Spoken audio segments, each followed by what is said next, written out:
Hey, salut à toi, j'espère que tu vas bien. Je m'appelle Nadège et c'est une joie pour moi aujourd'hui de t'accueillir pour le message du jour. Donc installe-toi confortablement, profite et puis on se retrouve juste après. Je suis trop contente d'être là avec vous ce matin. Pour ceux qui ne voient pas qui je m'appelle Cindy, je suis une des pasteurs ici à Home Lausanne. La raison pourquoi on se voit moins, nous, c'est parce que je suis notamment plus sur le soir. Mais c'est vraiment un honneur et puis une joie pour moi d'être parmi vous. On le dit toujours à Home, on est une grande famille et vous faites partie de cette famille-là. Et ça fait vraiment plaisir de pouvoir simplement prendre ce temps avec vous. On va, je vous promets, continuer la série dans laquelle on est, qui est Building Home, qui est construire home, du coup. On aime l'anglais ici, vous l'aurez remarqué, puis avec moi particulièrement, vous aurez droit à de l'anglicisme. Mais avant ça, il y a un petit événement particulier aujourd'hui, c'est-à-dire que notre chère Janet Boulundwe fête son anniversaire. Elle est là-bas, elle se cache, mais c'est pas grave, je vais la mettre en plein blast. Voilà!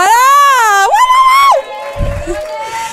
Elle fête le Big 4-0, le grand 4-0. Et c'est vraiment un moment, c'est quelque chose que on veut faire et on le dit souvent, on veut honorer les gens. Ça ne veut pas toujours dire qu'on va le faire depuis la scène, de loin pas, mais on veut prendre le temps de t'honorer, Jay. Merci pour tout ce que tu fais. Je pense que pour beaucoup d'entre nous, on réalise pas à quel point elle porte Home dans son cœur depuis le début et même avant les débuts. À quel point c'est une femme d'intercession, de prière, une femme qui voit loin, qui voit de manière prophétique et qui challenge énormément dans les discussions, dans les réflexions. Et Jay, du coup, on veut t'honorer aussi aujourd'hui. Merci pour qui tu es, vraiment. C'est un honneur de pouvoir te célébrer aujourd'hui. Donc, ceci étant dit, si vous ne le saviez pas, maintenant vous n'avez aucune excuse, tout le monde le sait, c'est son anniversaire, donc allez lui fêter un joyeux anniversaire à la fin de cette célébration. Voilà, maintenant on ferme cette parenthèse-là, qui est une très belle parenthèse, by the way. Et avant qu'on ouvre du coup la Bible ensemble, pour continuer un petit peu sur cette série Building Home, je vais vous raconter une petite histoire de ma famille, parce que j'aime ma famille et j'aime nos histoires, celle-ci en particulier. Dans ma famille, pour ceux qui connaissent un petit peu ma famille, mon père était pâtissier. Et en grandissant, du coup, on a une tradition qui s'est mise en place, qui est la fameuse bûche de Noël. Qui voit ce que c'est une bûche de Noël? On est ensemble là? Ok, si jamais, c'est un gâteau, d'accord? Qui ressemble assez fou furieux, mais à une bûche de Noël. Voilà. Et dans ma famille, la bûche de Noël, c'est une vraie institution. Et je blague pas. Depuis que je suis petite, cette bûche de Noël, c'est chaque année, on l'a fait pour Noël, pour notre famille, pour les grands-parents, pour les oncles et tantes. Et c'est même parti des fois pour des amis, etc. Et c'est quelque chose que toutes les années, avec mon père, je me retrouvais à la cuisine. Alors, je vous mens pas, pendant des années, c'était à la vaisselle notamment, et à battre des blancs d'œufs, voilà. C'était un peu mon job d'assistante pâtissière. Et arrivé à un moment où, en fait, mon père, au fur et à mesure des années, commence à me dire « Mais en fait, tu sais quoi, Cindy, fais-le toi, et je suis avec toi à la cuisine. » Et arrive ce beau jour, je m'en rappellerai toute ma vie, l'année où c'était à moi de faire les bûches. Il n'y avait plus mon père dans l'histoire.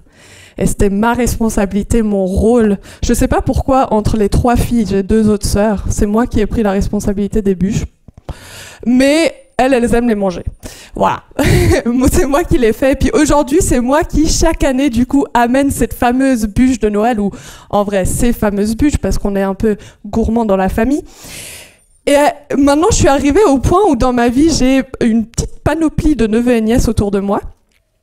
Et c'est arrivé au point où je suis là, l'année prochaine, ma nièce, qui aura 10 ans, ça sera à elle de faire la vaisselle.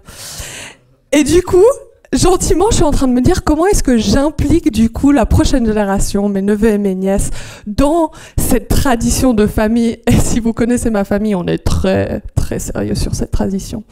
Je vous raconte cette histoire pas juste parce que j'aime les bûches de Noël et j'aime manger, bien que ce soit le cas, mais en fait la réalité c'est que c'est un petit rituel dans ma famille qui s'est instauré. Et c'est pas quelque chose d'anodin, c'est devenu quelque chose vraiment partie prenante de l'héritage un petit peu de ma famille. Et c'est ça fait partie de l'histoire de notre famille. Si vous demandez à ma famille, on vous racontera tous cette bûche de Noël par rapport à Noël. Et c'est pas seulement une recette qui d'ailleurs change un petit peu de génération en génération, mais c'est vraiment une histoire de famille qui se passe et se transmet de génération en génération.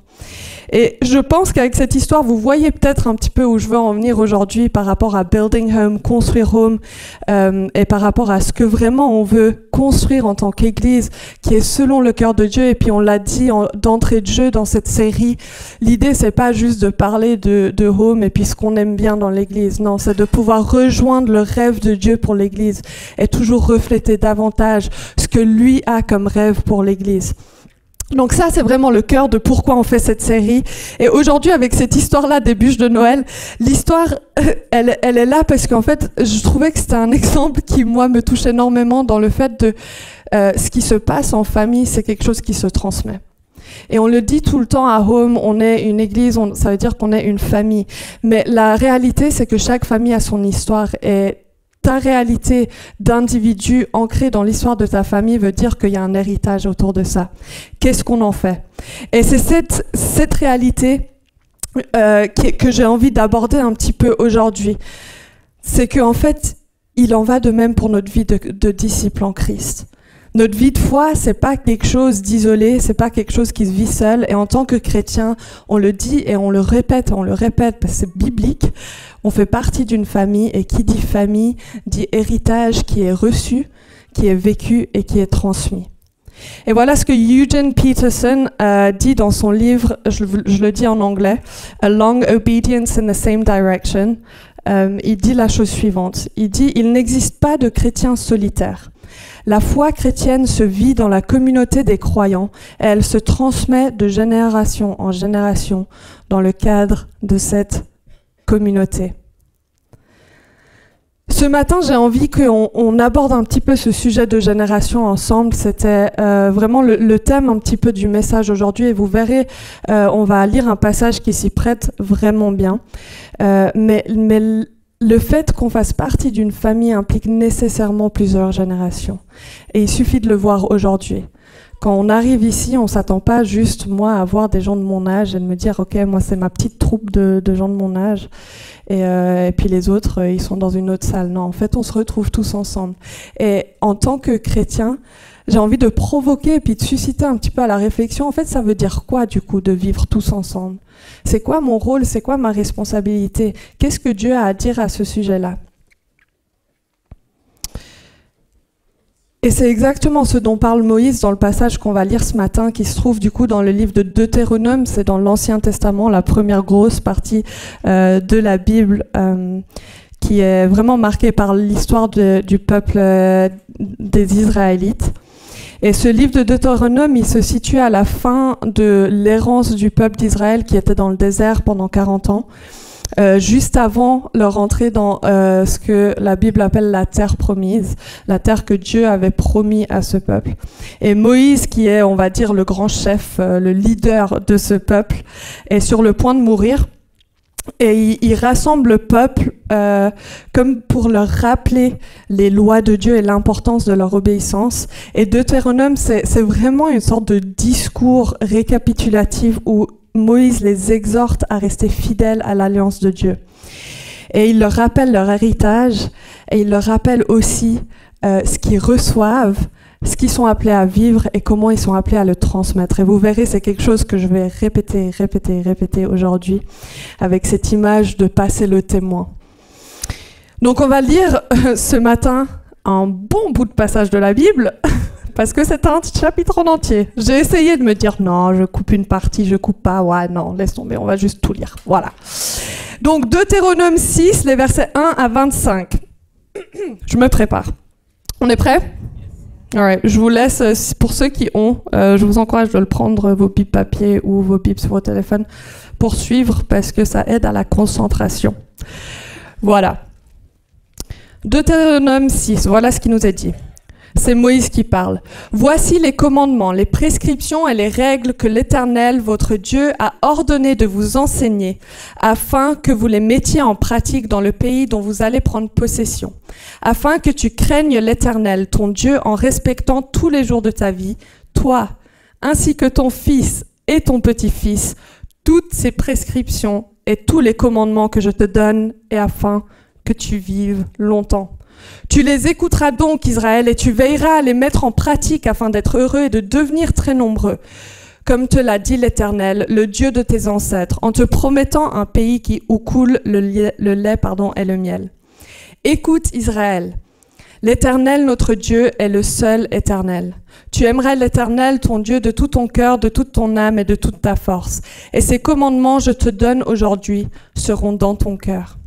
Tu les inculqueras à tes enfants et tu en parleras quand tu seras dans ta maison, quand tu iras en voyage, quand tu te coucheras et quand tu te lèveras. Tu les liras comme un signe sur tes mains et ils seront comme des frontons entre tes yeux. Tu les écriras sur les poteaux de ta maison et sur tes portes. Ce passage-là est important si jamais. L'Éternel, ton Dieu, te fera entrer dans le pays qu'il a juré à tes pères, à Abraham, à Isaac et à Jacob de te donner.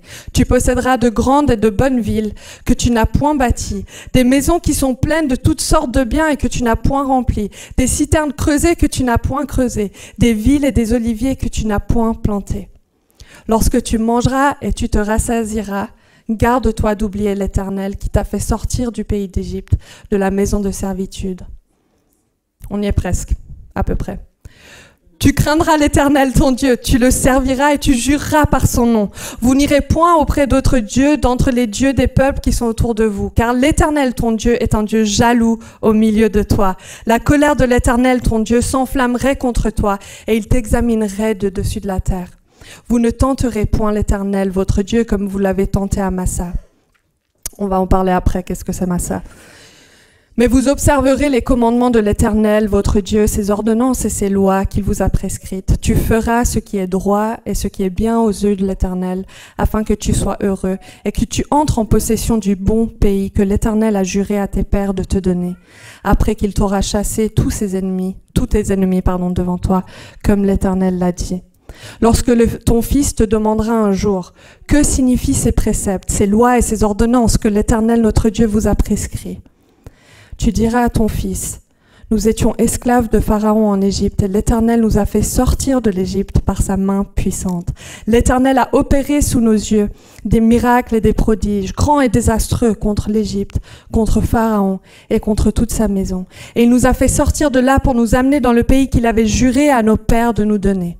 L'Éternel nous a commandé de mettre en pratique toutes ces lois et de craindre l'Éternel notre Dieu, afin que nous fussions tous toujours heureux et qu'il nous conservât la vie comme il le fait aujourd'hui.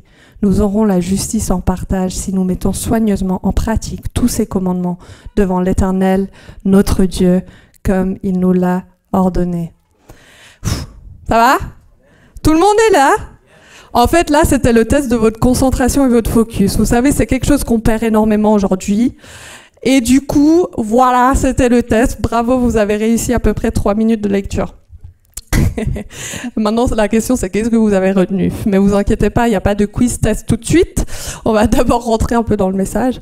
C'est un passage qui est fascinant et je sais qu'il est très long, très dense. On va pas pouvoir toucher à tout dans ce passage-là parce qu'on serait là encore demain matin et me connaissant demain soir.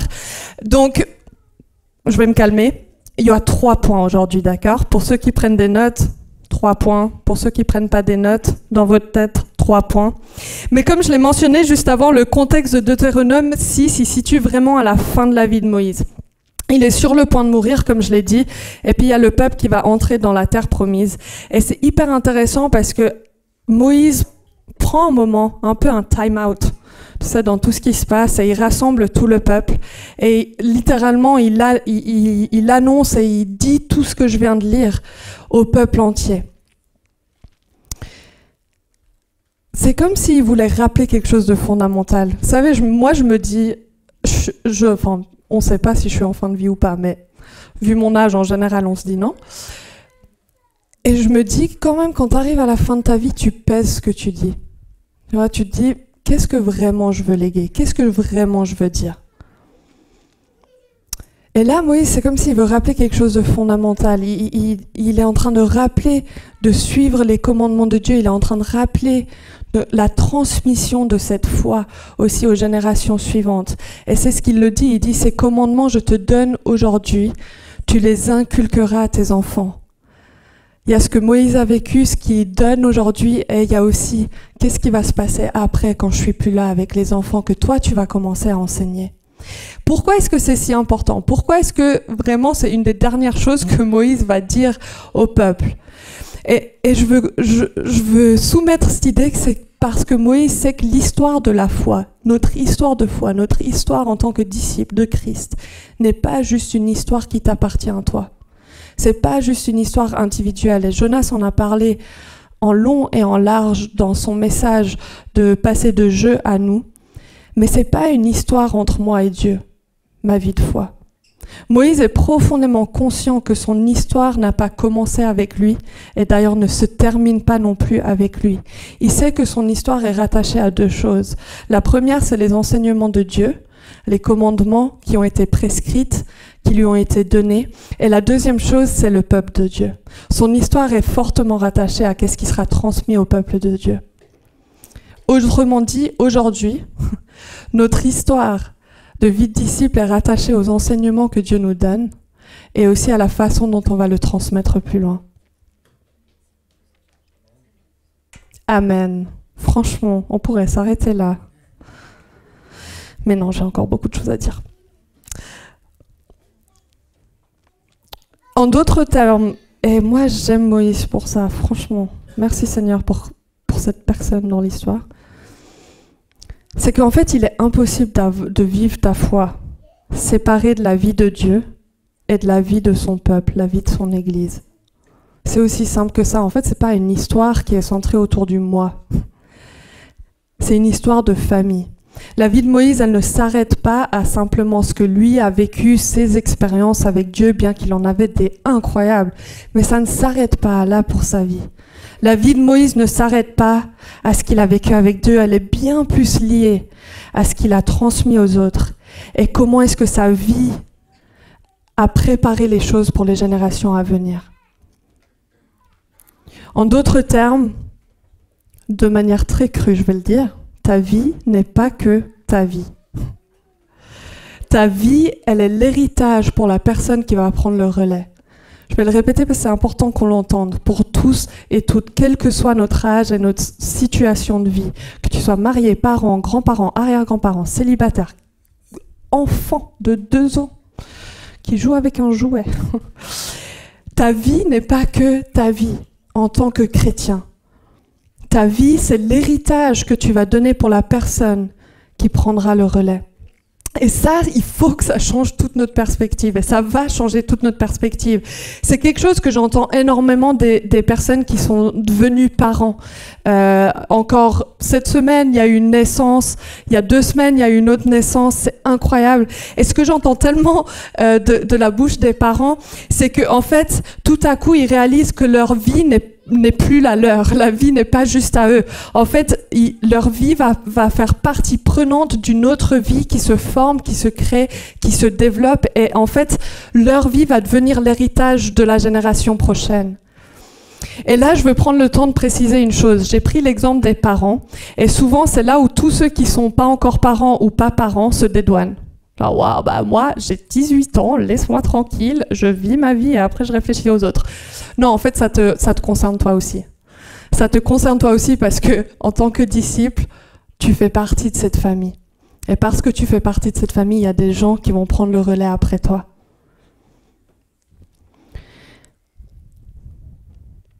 Moïse n'est pas en train, dans ce discours, de s'adresser à une salle de parents. Il est en train de s'adresser au peuple entier. Toutes générations confondues. Donc ça veut dire ici, dans cette salle, on est tous concernés par ce qui s'en vient. Quel que soit où tu en es dans la vie, cette histoire te concerne. Et pour répéter ce que Jonas a dit, il n'y a pas de place pour l'individualisme dans notre foi. Le chrétien ne peut pas être isolé, ne peut pas être un chrétien isolé qui vit pour lui-même. parce que simplement, je le répète encore et encore, on fait partie d'une famille, et qui dit famille dit héritage, et qui dit héritage dit transmission. Qui dit transmission dit lien entre les générations. Et pour ça, je reprends l'exemple des bûches de Noël. Si je veux que cette tradition perdure, très chère à mon cœur, en fait, il va falloir qu'à un moment, je ralentisse ma production de bûches de Noël pour intégrer mes neveux et mes nièces dedans. Ça veut dire qu'il y aura des bûches ratées. Ça veut dire qu'il y aura des choses qui n'iront pas du tout en cuisine. Ça veut dire qu'il y aura sûrement du chenille partout. Mais est-ce que je suis prête à ralentir pour intégrer mes neveux et mes nièces pour transmettre l'héritage? Et là, c'est un exemple bête, en quelque sorte, sur les bûches de Noël. Mais qu'est-ce qu'il en est de notre vie de foi? Et vous allez me demander, c'est quoi le défi dans tout ça, dans le fait de vivre cette dimension d'héritage, de transmission de génération en génération en tant que chrétien? Et puis en fait, la réalité, et puis Jonas a touché aussi là-dessus, c'est que beaucoup d'entre nous, on a tendance quand même, on le sait que c'est pas individuel, mais on a tendance quand même à le vivre de telle façon. On a quand même tendance à voir et à concevoir et à vivre notre foi de manière privée, de manière personnelle, de manière individuelle. C'est ce qui me convient quand ça m'arrange. Et si vous ne me croyez pas, je vais vous donner quelques chiffres de statistiques qui sont les suivantes. Ils disent 66% des chrétiens admettent que leur engagement religieux dépend de leur niveau de satisfaction personnelle. 66%. Et honnêtement, peut-être qu'on en fait partie. Et c'est pas la fin du monde, mais aujourd'hui, c'est l'occasion de se remettre en question. Une autre étude de Barna en 2021 montre que 30% des jeunes adultes chrétiens préfèrent choisir des éléments spécifiques de la tradition chrétienne qui leur conviennent personnellement, plutôt que de suivre un ensemble cohérent d'enseignements ou de pratiques. Dernière stat, 58% des chrétiens affirment que leur foi est quelque chose de privé et qu'ils préfèrent la vivre sans avoir besoin de la partager ou de la pratiquer en communauté. Il faut qu'on soit conscient que c'est une bataille, que de vivre cette dimension de l'héritage dans notre foi, de transmission de notre foi. Pourquoi? Parce que tout le monde autour de nous nous dit « Non mais ça va, tranquille, vis ta vie, vis comme tu veux. Moi je vis comme je veux, toi tu vis comme je veux, sans friction, tout va bien. » Mais Dieu nous appelle à toute autre chose. Et ce passage-là nous apprend et nous enseigne toute autre chose. Moïse n'est pas en train de dire, tu sais quoi, nous on a vécu comme ça dans le désert, vous allez être dans la terre promise, Ara, on recommence tout, il n'y a pas d'héritage, nouvelle terre, nouvelle promesse, nouveau commandement. Non, en fait, il y a quelque chose qui s'est transmis, quelque chose qu'ils ont amené du désert dans la terre promise. Il y avait peut-être une expression différente, mais les commandements étaient là, les enseignements étaient là bien avant qu'ils rentrent dans la terre promise. Le passage de Deutéronome 6, il vient vraiment bousculer l'idée d'une foi chrétienne isolée et individuelle. Moïse nous rappelle ici vraiment de cette vérité fondamentale que la foi chrétienne, c'est un héritage qui est collectif, qui est transmis de génération en génération. Il ne s'agit pas juste d'une foi individuelle et déconnectée, mais d'une histoire qui est commune, qui est ancrée dans le peuple et la parole de Dieu. Je suis désolée de le dire comme ça, mais je vais le dire quand même, et on peut en parler après. Mais la réalité, c'est que tu ne peux pas vivre en tant que disciple seul. Voilà, on l'a dit. Amen, alléluia. On aime bien l'idée, hein. La réalité, c'est tout autre chose. Tout ceci étant dit, la réalité de ce passage où Moïse va enseigner le peuple et rappeler quel est l'héritage reçu, nous rappelle profondément de cette réalité d'héritage et de transmission d'héritage dans notre vie de foi. Et il faut que ça nous concerne tous, même à notre plus jeune âge. Je vais reciter Eugene Peterson qui, dans un autre livre, The Pastor, il dit la chose suivante. Il dit « L'Église est une famille de personnes appelées à vivre ensemble, à s'entraider et à transmettre la bonne nouvelle du salut de Dieu au monde. L'avenir de l'Église est entre les mains de la jeune génération, mais c'est à la génération plus âgée de passer le témoin. » revient là l'image du témoin. En fait, recevoir le témoin devient essentiel pour comprendre notre appel de transmission de la foi. C'est mon premier point aujourd'hui. En fait, on doit réaliser qu'on a un témoin entre nos mains en tant que disciples. Un témoin que Dieu nous confie, un témoin qu'on ne décide pas de nous-mêmes à quoi il va ressembler, qu'est-ce que c'est quoi sa forme, c'est quoi son poids, c'est quoi sa couleur. On reçoit un témoin. Moïse le dit lui-même dans le passage, il dit que on va recevoir des choses que on n'a pas bâties, qu'on n'a pas construites, qu'on n'a pas creusées. La réalité, c'est que ce texte, ce passage, met en lumière une vision de la foi, et je veux dire ça, la vision de la foi biblique, où la transmission intergénérationnelle est au cœur du projet de Dieu. Si c'est au cœur du projet de Dieu, alors il faut que nous, on se mette en question, est-ce que c'est au cœur aussi du projet que moi j'entreprends avec Dieu? Dieu veut pas juste que sa parole et notre vie soient un peu une histoire passée, mais il désire que ça soit une histoire continue, une histoire qui ne s'arrête pas.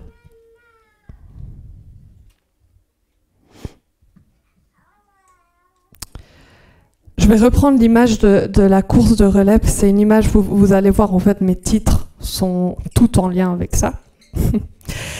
Mais en fait, dans la course de relais, vous voyez tout ce que c'est? Ou c'est juste moi? Ouais, ça va. Il y a eu les JO il n'y a pas longtemps, on a tous vu courir. Moi, franchement, chapeau pour ceux qui font ça, parce que courir 10 mètres déjà, je suis là. C'est vraiment cette idée où en fait ils ont un témoin entre les mains, une personne court, bam, passage de témoin. Apparemment c'est la partie la plus critique dans la course. C'est là où tu peux gagner ou perdre des millisecondes qui sont très importantes. Mais l'idée c'est que comme dans une course de relais où chaque coureur va porter son témoin, notre foi, il faut qu'on la saisisse de telle façon. En fait, c'est quelque chose qu'on reçoit, qui nous est donné, avec une histoire derrière. Et moi, j'aime le dire comme ça, c'est qu'en fait, ce témoin que j'ai entre mes mains, c'est en fait l'histoire de centaines et de milliers de personnes qui ont choisi de sacrifier leur vie pour Jésus. Et en fait, ça va jusqu'à même le peuple d'Israël dans le désert. Et ça me raccroche du coup à ce qui se passe dans la Bible. Des fois, on a du mal à se dire wow, c'est quoi à voir avec moi? En fait, ça fait partie de l'histoire de ton témoin, avec lequel toi, tu seras appelé à courir. Mais la première chose qu'il faut qu'on réalise, c'est qu'en fait, on reçoit un témoin.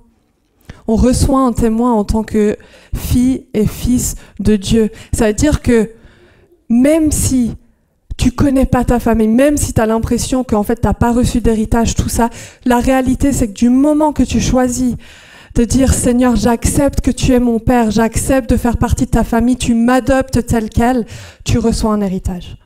Tu reçois un témoin entre tes mains. Et c'est ça mon premier point ce matin, je vous ai fait tout un blabla pour vous dire en gros, on reçoit un témoin. Est-ce qu'on est conscient de ça? Le premier point c'est recevoir le témoin. C'est quelque chose de primordial et c'est la première étape à courir ta course. Si tu n'as pas un témoin, tu ne cours pas ta course de relais. C'est aussi simple que ça.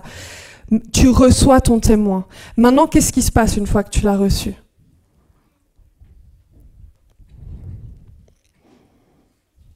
La question se pose vraiment. T'es là, ok, c'est sympa. Un témoin, je peux raconter ce qui se passe dans ce témoin, apprendre à connaître ce qui se passe. Écouter l'enseignement de Moïse et des Moïse de ma vie qui vont me dire « Rappelle-toi des commandements et des enseignements. » Mais la question se pose, on en fait quoi maintenant? Et arrive là, du coup, mon deuxième point de ce matin, parce que c'est une chose de réaliser et de s'approprier le témoin qu'on a entre nos mains, mais juste le tenir ne sert pas à grand-chose. Comme dans la course relais, l'idée, c'est pas juste de tenir le témoin et de s'asseoir par terre. C'est de courir une distance avec. Et c'est là qu'on réalise que les versets 7 à 11 de Deutéronome sont cruciaux et prennent vraiment tout son sens. Pour ceux qui prennent des notes, le deuxième point, c'est courir avec le témoin. Mais en fait, dans ces passages-là, les versets 7 à 11, Moïse, il appelle le peuple à une pratique quotidienne de la foi. Moi, j'aime le dire comme ça, c'est rendre tangible la foi intérieure. Et vous savez ce qui est marrant, pas marrant? avec le fait qu'on va rendre tangible notre foi intérieure, c'est qu'en fait, ça va provoquer nécessairement de la transformation dans notre vie. En d'autres termes, Moïse, dans ce passage-là, nous encourage à courir avec ce témoin. Et il y a 3 choses que j'aimerais relever dans ce point. Je vous promets, j'ai pas 500 sous-points. Juste là, 3. En vrai, il y en avait 6. Il y en a 3. Je vais lire à chaque fois, on va lire les versets 7, 8 et 9 ensemble. Le verset 7 dit la chose suivante. « Tu les inculqueras, donc les commandements et les enseignements de Dieu, tu les inculqueras à tes enfants et tu en parleras quand tu seras dans ta maison, quand tu seras en voyage, quand tu te coucheras et quand tu te lèveras. » J'aime tellement ce passage parce qu'en fait, mine de rien, on le lit comme ça, nous on se dit « ouais, bon, bah en gros, faut beaucoup parler à nos enfants, quoi. » Mais la réalité, c'est qu'en fait, c'est une invitation à intégrer notre foi dans tous les aspects de notre vie quotidienne. Moïse, il dit pas « ouais, bon, dis-le une fois, et puis c'est bon, ils savent, ils se rappellent, ils sont forts, intelligents. » Non, il insiste sur le fait de répéter. Quand tu te lèves, quand tu te couches, quand tu voyages, quand tu es à la maison, dans tous les aspects de ta vie, Dieu nous appelle à inculquer ça aux personnes autour de nous. Et vous savez, quand il parle du terme les enfants, souvent nous on imagine nos enfants biologiques. Moi je veux vous challenger un petit peu à voir au-delà. Quelles sont les personnes autour de moi? C'est qui les personnes à qui je vais en parler, où je vais inculquer, où je vais parler, où je vais enseigner à travers ma vie? Parce que la réalité c'est que quand tu es à la maison, quand tu es en voyage, quand tu te couches, quand tu te lèves, c'est des choses vraiment de la vie quotidienne. C'est pas quand tu es le dimanche de 10h à 11h30 à l'église. Répéter, c'est une manière de s'assurer que la parole de Dieu devienne une partie intégrante non seulement de ma vie, mais ça puisse devenir aussi une partie intégrante de la vie des personnes autour de moi. Vous savez, en pensant à ce sujet de répétition, je sais pas vous, mais moi j'ai eu une période avec mes neveux et nièces du Baby Shark. Vous voyez ? Baby Shark, Baby Shark. J'ai une haine profonde pour cette chanson. Maintenant, je l'ai entendue beaucoup trop de fois. Mais je vous promets, la puissance de la répétition, c'est un vrai truc. D'accord ? Les enfants le connaissent très très bien. Maintenant, on est passé à d'autres chants, mais l'idée, c'est que en fait, la répétition a tout son sens. Parce que maintenant, quand j'entends cette musique en boucle, moi, je peux te dire que le reste de ma journée, c'est Baby Shark, Baby Shark. Mais la réalité, c'est que c'est le cas. Et en fait, l'idée, c'est pas juste de répéter parce que c'est bien de répéter. Non, l'idée, c'est de dire, mais en fait, le plus, ça devient une habitude, le plus, et on en parle énormément à Rome, le plus, ça devient des pratiques spirituelles profondément ancrées dans notre quotidien, le plus ça va nous shaper et nous façonner. Qu'est-ce qu'on répète dans notre vie ? De quoi est-ce qu'on parle quand on est dans la maison, quand on est en voyage, quand on se couche, quand on se lève ? Et ça, des fois, c'est important de se le poser. De quoi est-ce que je parle le plus ?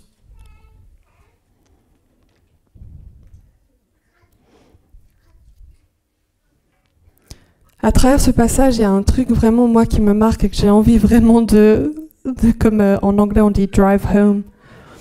Mais la réalité, c'est que la foi, notre foi est appelée à se vivre dans les actions les plus anodines, les plus ordinaires de notre quotidien. Dans une interaction avec ton collègue, ta collègue, dans une interaction avec tes enfants, avec ton entourage, pour moi avec mes neveux et nièces, pour moi avec mes clients au café.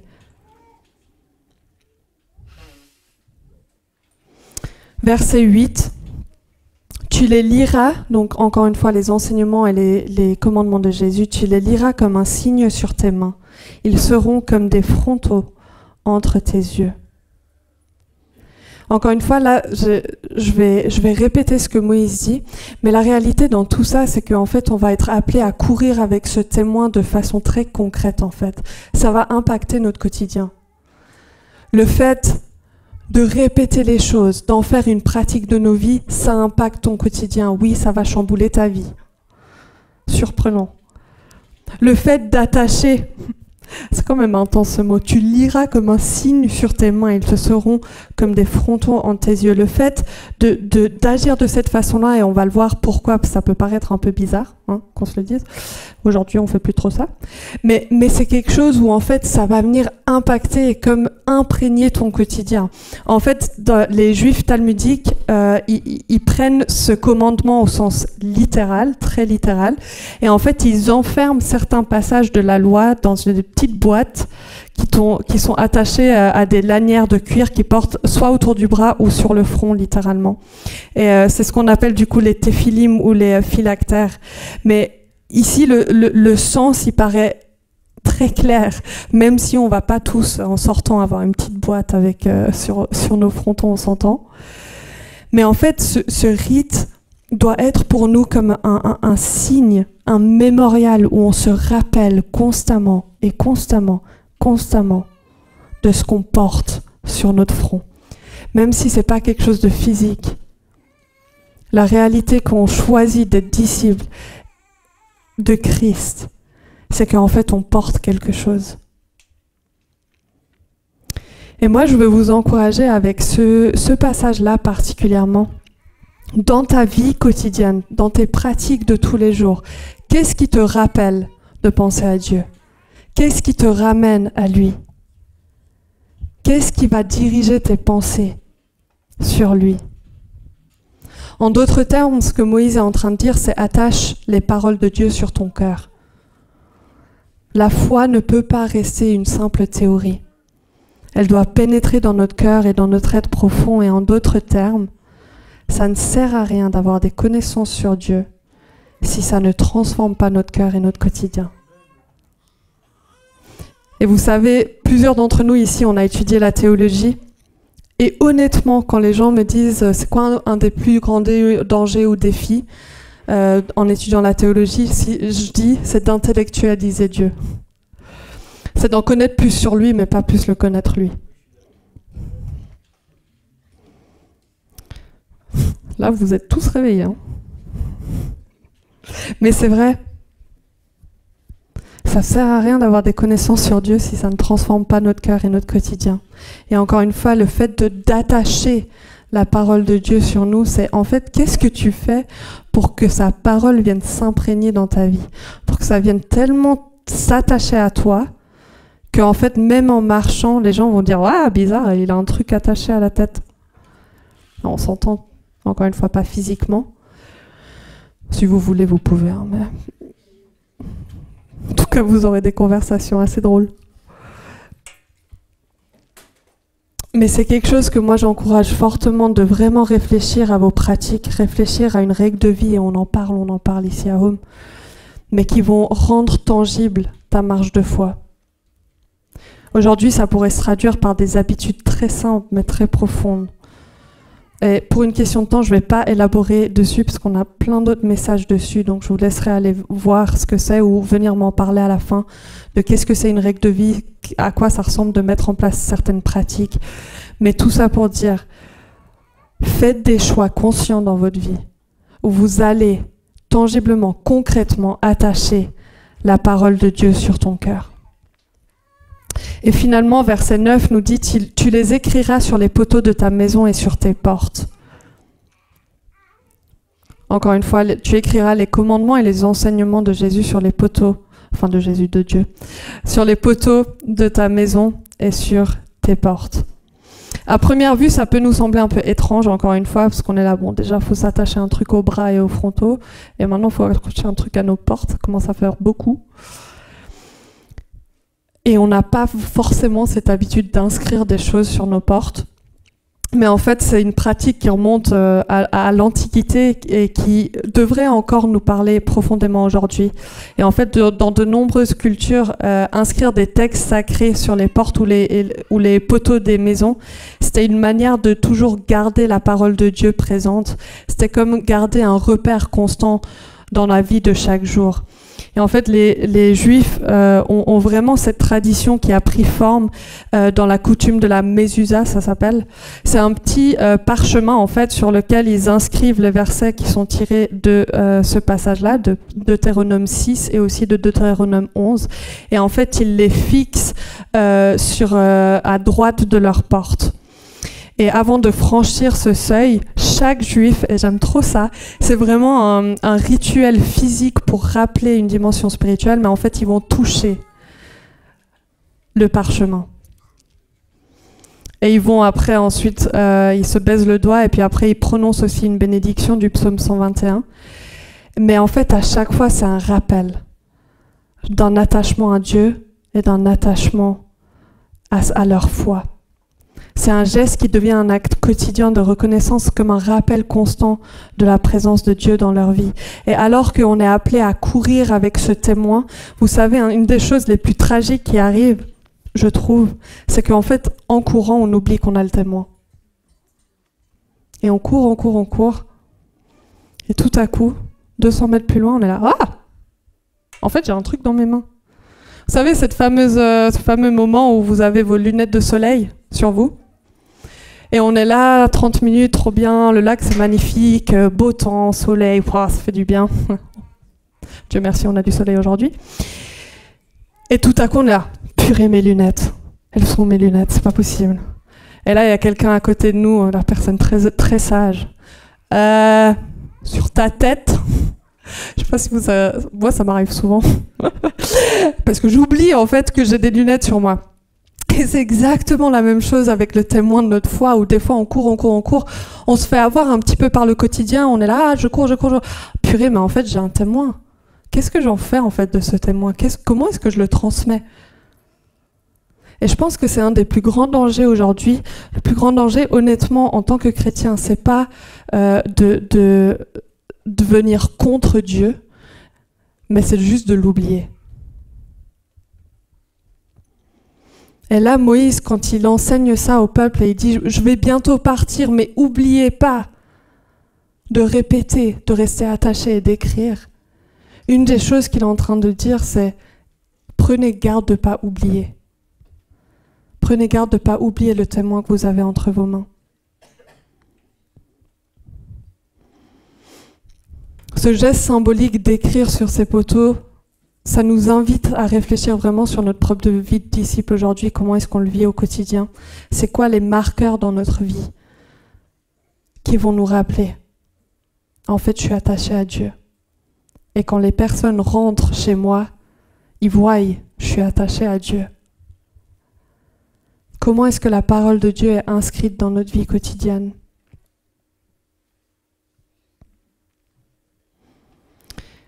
Je l'ai dit, un des dangers, c'est d'oublier.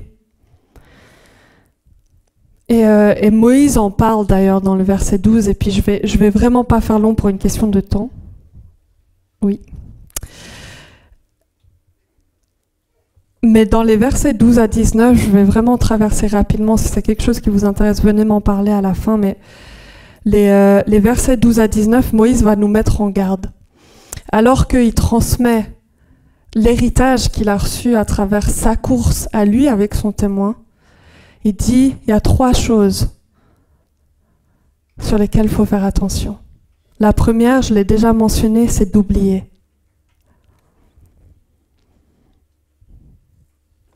Je vais vous lire, c'est au verset 12. Il dit la chose suivante, « Lorsque tu mangeras et tu te rassasieras, garde-toi d'oublier l'Éternel qui t'a fait sortir du pays d'Égypte, de la maison de servitude. » Vous trouvez pas ça fou? Moi, je trouve ça dingue.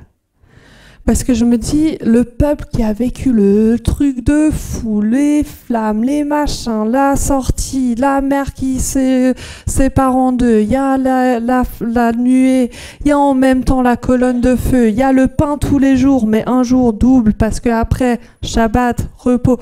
Tout ça, tu te dis, voilà, là, ça devient difficile d'oublier, quoi. Et non. Ils oublient. Et j'ai l'impression qu'aujourd'hui, on se dit, ouais, bah, si je verrais plus Dieu, j'oublierai pas. Je suis là, bon, lis l'Ancien Testament, c'est faux cette histoire. Hein. Prenons garde de ne pas oublier. Et vous allez me dire, comment est-ce qu'on prend garde? Je vous l'ai dit juste avant. Répète, attache-toi, écris. Deuxième mise en garde. Je sais que je l'ai fait vite, hein, je suis navrée. Versets 13 à 15, je ne vais pas le lire pour une question de temps. Servir d'autres dieux.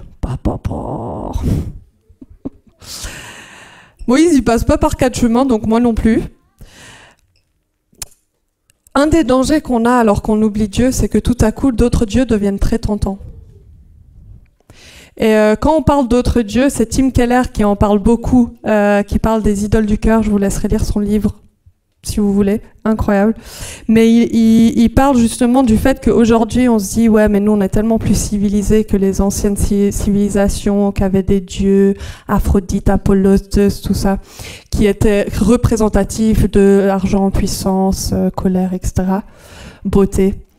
Mais la réalité, c'est qu'aujourd'hui, on les appelle juste plus de la même façon, mais c'est toujours un peu des dieux dans nos vies. Hein. La beauté, l'argent, le succès.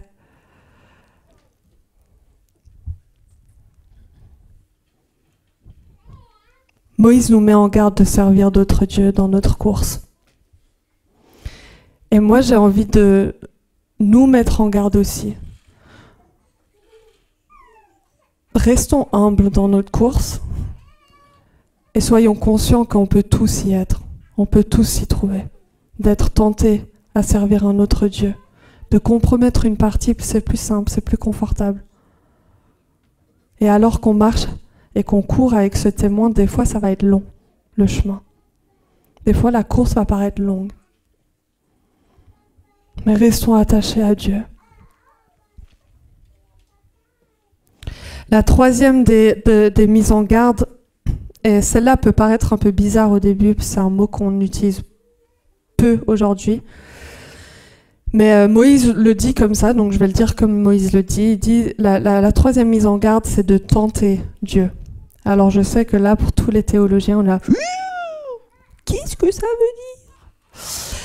Mais on le retrouve au verset 16 et 17. Et Moïse rappelle ici au peuple ses murmures contre Dieu à Réphidim dans Exode 17, 1 à 7. Je vous laisserai le lire si vous voulez.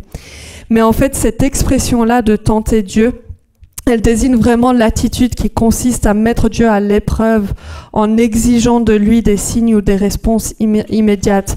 En gros, Dieu, fais ce que tu veux, enfin fais ce que je veux quand je veux, avec un petit s'il te plaît à la fin. D'accord? Et c'est aussi une des mises en garde que Moïse nous donne alors qu'on court notre course, alors qu'on court avec ce témoin. C'est d'arriver à un moment où en fait on est là, bon Dieu, toi et moi on est assez proches, maintenant tu vas commencer à faire ce que j'ai envie de faire. D'accord? Et on commence à perdre patience aussi. Et je dis ça, mais honnêtement je suis consciente à quel point c'est difficile. À quel point c'est là, bon, ça fait 20 ans, Dieu. Et je veux vraiment pas minimiser des fois la difficulté aussi de cette course, toutes les gouttes de transpiration et de pleurs qui vont aller avec. Mais c'est un honneur que de se dire, en fait, Seigneur, tu nous donnes un témoin avec lequel courir, avec lequel tu as tracé un chemin pour que je puisse courir et passer ce témoin. Dallas Willard, dans The Spirit of the Disciplines, qui est un de ses livres, il dit la chose suivante. Il dit « La formation spirituelle n'est jamais une affaire personnelle uniquement. Elle est destinée à être transmise. Il ne s'agit pas seulement de la transformation d'un individu, mais de la formation d'une communauté et d'un peuple qui transmettra cette transformation. En d'autres termes, ta transformation et ta formation spirituelle ne te concernent pas seulement toi. C'est pas juste une affaire personnelle, c'est une affaire de famille, c'est une affaire de la famille de Dieu. Et ça commence par toi courir ta course. Encore une fois, de répéter, de s'attacher, d'écrire. Et je l'ai dit tout au début, je vais le répéter là. Mais ta marche de foi, c'est l'héritage que tu vas donner à la personne qui va continuer. Donc quand tu es en train de vivre ta course avec ton témoin entre tes mains, commence à te dire, je le fais pas que pour moi, mais pour toutes les personnes qui vont marcher après moi. Mon troisième et dernier point aujourd'hui, c'est transmettre le témoin. Je l'ai dit depuis le début, cette histoire de vie de disciple, c'est pas juste une histoire individuelle, c'est une histoire d'héritage et de famille. Et à un moment, va falloir le transmettre, ce témoin. Arrivé à la fin d'une course, si on veut que la course continue, va falloir transmettre, passer ce témoin. Et Moïse, dans les versets 20 à 24, apporte vraiment un changement de ton, parce que là, du coup, il va s'adresser à la nouvelle génération, celle qui n'a pas vécu les événements du désert, mais qui va devoir comprendre leur sens pour l'enseigner à la prochaine génération. Et j'ai pas le temps de rentrer dedans aujourd'hui, mais il y a vraiment un rôle à jouer dans chaque génération. Ce que j'ai vraiment envie de dire par rapport à ça, la transmission de ce témoin, c'est une chose. Pour qu'il y ait une transmission, il y a besoin d'un contact. Je vais pas, moi, te lancer le témoin et dire « Vas-y, attrape, ciao !» Dans l'idée d'une transmission, il y a besoin d'un contact. Autrement dit, en anglais, on dit « it's life on life », c'est la vie sur la vie. C'est ma vie qui va être en contact avec ta vie, qui va te permettre ensuite de courir plus loin avec le témoin que je vais te passer. Et aujourd'hui, je veux un peu nous challenger, dire à quel point est-ce qu'on ose réellement les conversations avec les générations? Quand est-ce que c'est la dernière fois que tu as une conversation pour écouter, comprendre, encourager une autre génération? Pas pour critiquer, pas pour dire « ouais, ben moi, nous maintenant, aujourd'hui, si jamais avec les réseaux sociaux, c'est comme ça que ça marche. » Pas pour dire « oui, mais maintenant, vous êtes complètement corrompus avec les réseaux sociaux. » Vous voyez un petit peu de quoi je parle? Cette confrontation, souvent qu'on retrouve en génération, au lieu de trouver une table de conversation, c'est un sujet qui me passionne, oui.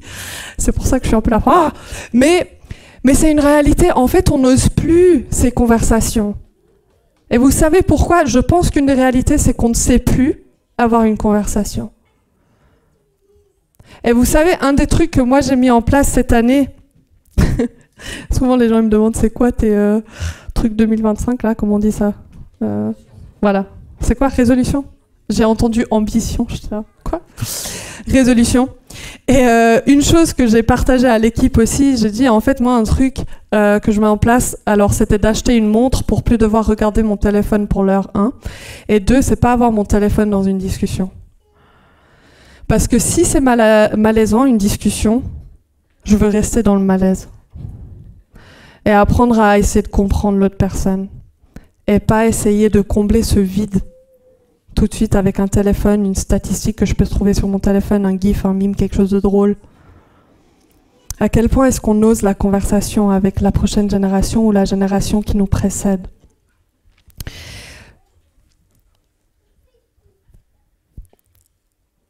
J'invite du coup l'équipe Louange à me rejoindre et pour ça en fait c'est quelque chose qui m'avait marqué. Il y a quelques semaines, on a fêté l'anniversaire de mon père chez moi. Il y avait tous mes neveux et nièces, tout le monde, génial. Et on va se promener. Et là, il y a ma nièce et mon neveu qui sont là, vas-y tata, prends nos mains et tu nous racontes plein d'histoires de quand t'étais petite. Et moi je suis là, waouh, ça va être long. Déjà, il faut que je trouve des histoires drôles et un peu divertissantes. Et vraiment, on a passé, je pense, 1h30. À un moment, moi j'en pouvais plus, c'est ma sœur qui a pris le relais. Et vraiment, en marchant, je suis là, mais c'est fou. Il y a un désir de connaître, de savoir, de faire partie de ça. Mes neveux et nièces maintenant racontent ça à leur tour à l'école, à toutes les personnes qui peuvent trouver, qui veulent bien les écouter. Mais il y a quelque chose de tellement beau. Mais vous savez ce que ça a pris? Ça a pris 1h30 de passer du temps avec, prendre leurs mains et marcher avec. Et parler, et écouter ce qu'ils ont à dire, répondre à leurs questions. Mais dans notre vie de foi, il faut que ça soit quelque chose de primordial dans la façon dont on a de vivre. Pas pas juste avec tes potes, pas juste avec your best friend forever, même si ça n'existe plus aujourd'hui, je crois, je sais plus.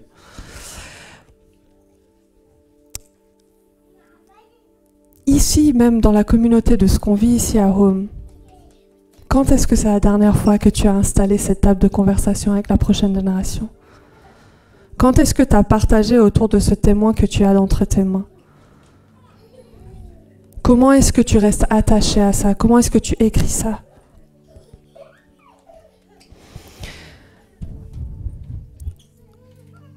Avant de conclure, je vais vous donner quelques pistes de réflexion à travers un QR code qui va être affiché. Comme dit, on n'a pas 3 heures devant nous, donc j'ai dû faire une partie comme ça où c'est la suite pour vous. Pourquoi est-ce que je vous donne ça? Vous verrez dans ce document, je vous pose des questions sur la réception du témoin, sur notre pratique quotidienne de notre vie de foi, sur la transmission de ce témoin, sur notre engagement communautaire. Parce que honnêtement, pour la plupart des prédications, si pas toutes, si on ne fait pas quelque chose après, je peux vous dire ça part à la poubelle. Et c'est peut-être un des sujets qui m'attriste le plus. Parce que le faisant, je sais combien de temps ça prend de préparer une prédication. Mais je sais aussi que je suis aussi à votre place. Je sais à quel point c'est facile de dire « Waouh, super, à la semaine pro ». Et de rien faire de 7h30. Et c'est pour ça que je vous donne ce QR code. Dedans, vous aurez des questions. Et moi, je vous challenge cette semaine de prendre le temps, sérieusement, de vous poser avec Dieu et répondre à certaines de ces questions.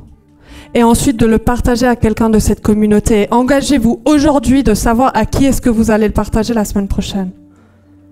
Pourquoi est-ce que je vous dis tout ça de choisir aujourd'hui? C'est parce que si on ne le fait pas aujourd'hui, je peux vous dire la semaine prochaine, l'oubli. On va oublier. Engagez-vous aujourd'hui.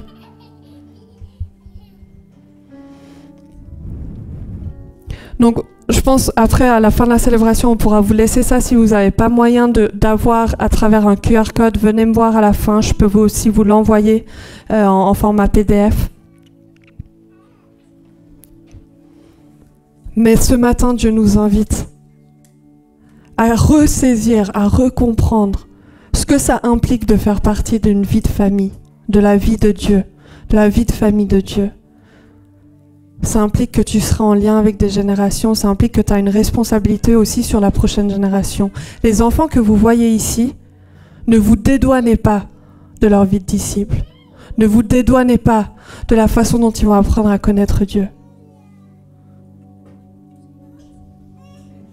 Et pour les personnes qui sont grands-parents, parents, arrière-grands-parents, vous avez tellement à donner. Mais je pense qu'une des choses les plus précieuses à donner, c'est cette table de conversation.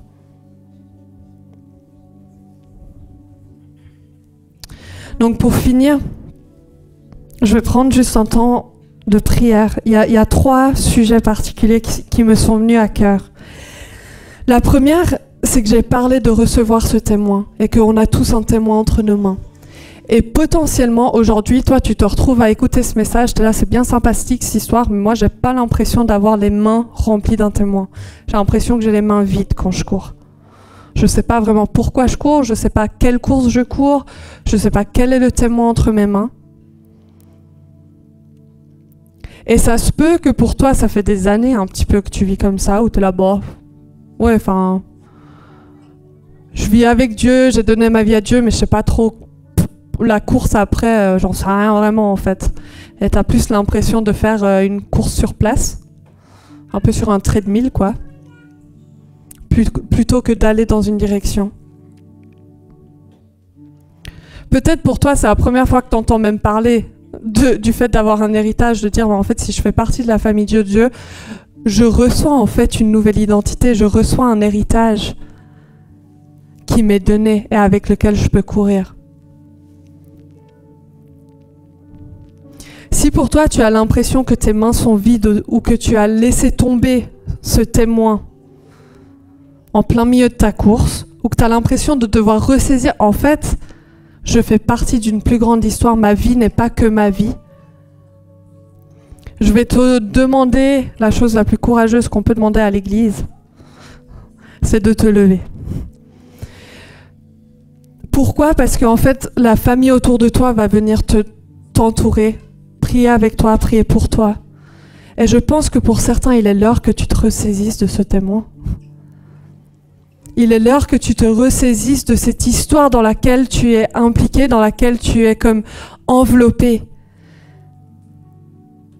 C'est comme pour certains, j'ai l'impression que c'était un peu... Bon, à la vie, je la vis parce que je l'ai, quoi. Mais il y a un sens à ta vie, il y a un pourquoi derrière ta vie. Reçois ce témoin.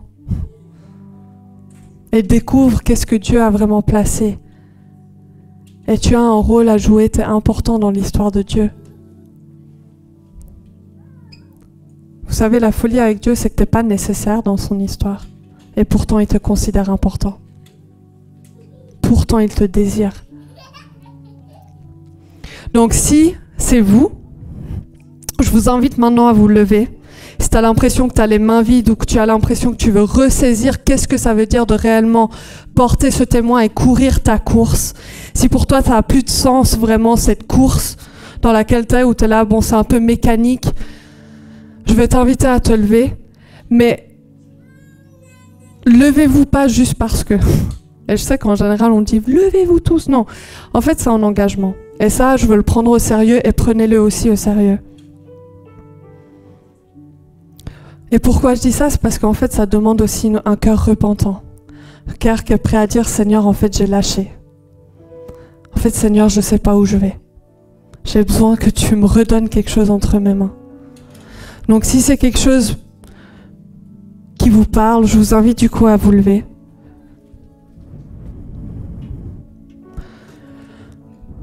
Dieu t'invite dans sa famille. Il t'invite à recevoir ce bâton, à le ressaisir. Il a un héritage pour toi et toi spécifiquement également. Bravo et merci aux personnes qui se lèvent. Et je vais demander à tout le monde maintenant de se lever et d'entourer ces personnes-là. C'est un choix énorme.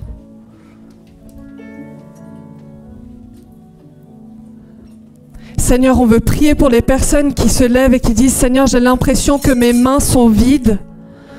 J'ai l'impression que je ne sais pas où je cours, où je vais. » Seigneur, je prie maintenant que tu viennes comme les imprégner à nouveau de ton amour, de cette adoption dans laquelle ils sont invités.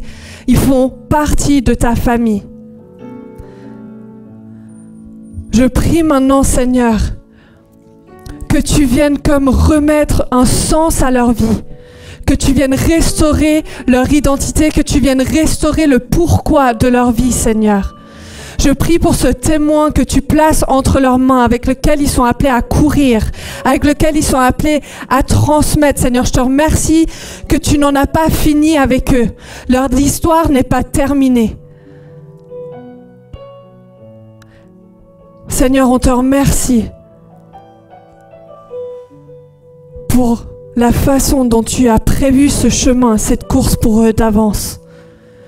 Seigneur, ta parole le dit, que tu éclaires le sentier. Seigneur, je prie maintenant que tu viennes éclairer leur sentier, que tu viennes leur transmettre ce témoin et que ce témoin puisse être transmis plus loin, de génération en génération. Seigneur, je te remercie pour l'héritage qui est sur leur vie.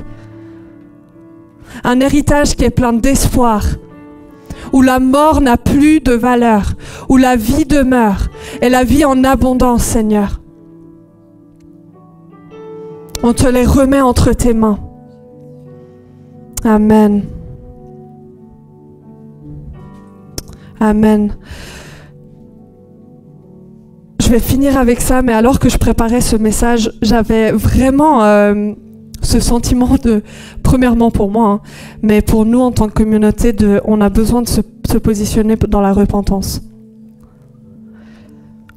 J'en ai parlé dans mon premier point alors que je parlais de recevoir un témoin et à quel point ça va à l'encontre de l'individualisme. Mais je pense qu'en tant que communauté, mais aussi chacun et chacune dans notre vie, je pense qu'il y a un besoin de repentance. Dire Seigneur, je te demande pardon pour la façon dont j'ai adopté l'individualisme dans ma vie de foi. Peut-être qu'on a été trop individualiste, trop centré sur nous-mêmes.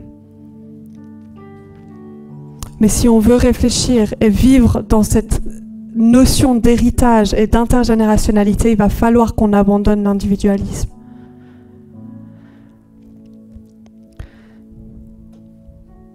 Et je vais demander du coup tout le monde de se rasseoir. Je suis désolée, je vous fais sauter à chaque fois. Mais c'est juste pour que les personnes qui ont ce désir de dire « Seigneur, je te demande pardon pour l'individualisme.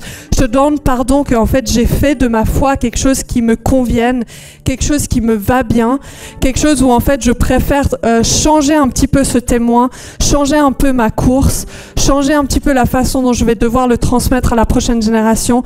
En fait, c'est plus confortable la façon dont j'ai d'agir, dont j'ai de comprendre ma foi. Si c'est ton cas, je te demanderai aussi de te lever. Et vous savez ce qui est magnifique dans le choix de la repentance? C'est que Eugene Peterson, je le cite encore, mais il le dit, la repentance, c'est pas une émotion.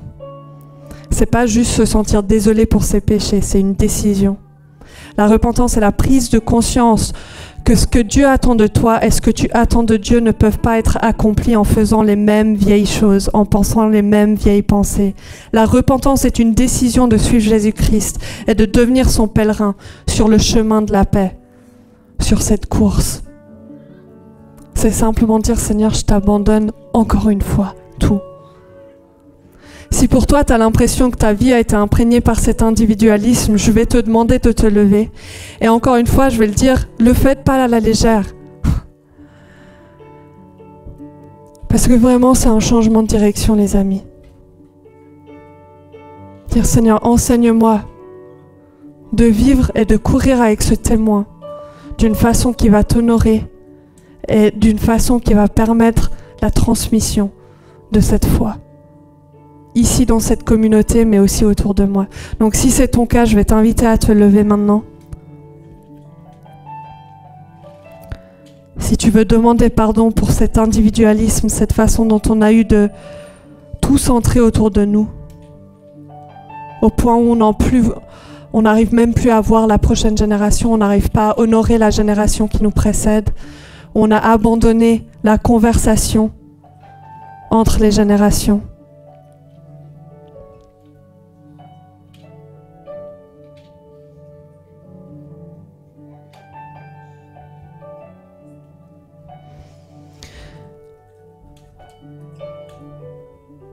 Je vais vous inviter encore une fois comme acte de se mettre ensemble, se tenir ensemble, à tous de se lever. Cette fois-ci, promets, je vous demanderai pas de vous rasseoir. Mais quand 2 ou 3 demandent pardon à Dieu, c'est une réjouissance pour nous tous, les amis. Et même cet acte-là de se lever, c'est contrer l'individualisme. Eux, ils vivent leur truc de leur côté. Non, on vit ça ensemble. Alors Seigneur, je veux moi aussi, et pour les personnes qui se sont levées, te demander pardon. Pardon pour la façon dont je choisis parfois de façonner la foi comme je désire, de façonner l'expression de la foi comme je le veux, de dissocier ma foi des personnes autour de moi, de la rendre privée, de la rendre personnelle, de justifier le fait que je ne la partage pas autour de moi. Seigneur, je te demande pardon pour la façon dont j'ai réussi même à m'auto-convaincre et convaincre les personnes autour de moi que c'est une très bonne chose d'avoir une foi personnelle qui s'exprime comme je veux, quand je veux. Seigneur, pardon. Pardon pour toutes les fois où j'ai pas su courir avec ce témoin, que j'ai pas su en parler, que j'ai pas su répéter, que j'ai pas su m'attacher à ça, j'ai pas su l'écrire sur les porteaux de ma porte. Seigneur, je te remercie pour le pardon qu'on trouve en toi, pour cette liberté qu'on trouve en toi.